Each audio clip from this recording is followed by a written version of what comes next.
5 дена од исчезнувањето на дојранчанецот Ѓорги Атанасов во водите на Дојранското езеро нема трага од неговото тело.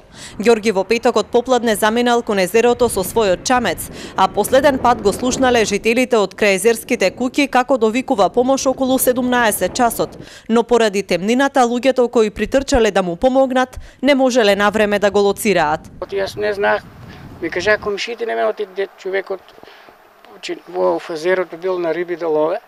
Со мрежите, што знам, кажа оти, не знам ништо друго јас. Го барат пак, вади пак го барат. Од Нови Дорен, не знам, еден човек од Нови Дорен го барат, со чамецот отиде тамо, во езерото да го барат, дали ќе го, што знам друго, чамецот го најде. Ама друго не знам, и мрежите ги најде, го неба човекот. 3 дена се трагаше по телото на Атанасов, а денеска потрагата е прекината.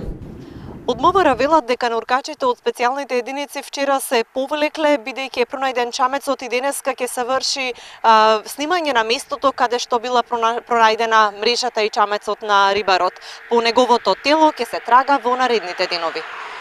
Во потрагата за Ѓорги учествуваат специјалните полициски единици Тигри, редовна и гранична полиција, вработени во општина Дојран, но и локално население.